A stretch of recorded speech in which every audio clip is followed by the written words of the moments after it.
And we're kicking things off today at Battleship Cove in Fall River. That's where Michaela Johnson's live for us this morning.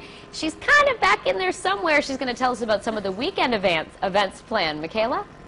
Here I am, that's right. We're here at Battleship Cove in Fall River, and this is such a great family place. And here with me now is Brad King, who's the Executive Director of Battleship Cove. Thanks so much for joining us this morning. My pleasure entirely. Nice to see you. Now, if you're unfamiliar with Battleship Cove, a lot of us actually drive over it, going down 195 over the Braga Bridge, every day even. But there's so much that's offered here. What can we see at Battleship Cove?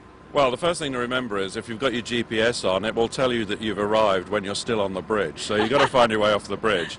But it's an amazing collection, the largest collection of U.S. Navy preserve ships in the world anywhere.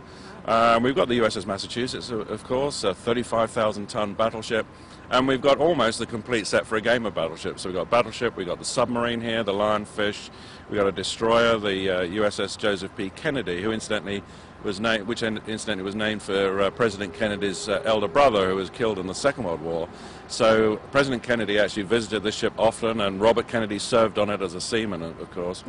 And we've got two PT boats, fantastic wooden boats used in the war, known as 50 tons of Fighting Fury. I mean, they're really, really great boats. So huge collection here. And there's so much history here. You mentioned JFK's older brother, and how did this ship, which is behind us, the USS Massachusetts, how did this one make it here?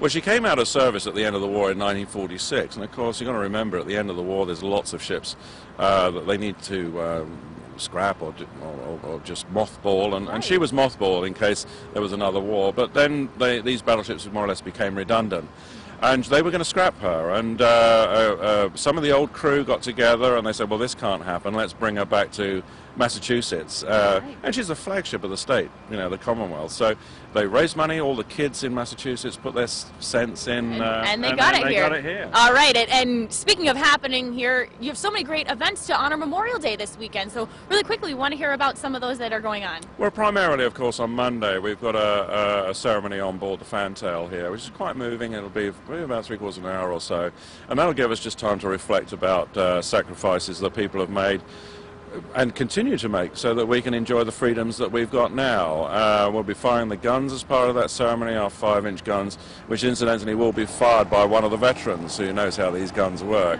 Still involved. Still involved. We've got a great collection of vets who come on board and help us out. And we're losing 1,500 vets, Second World War vets a day in this country.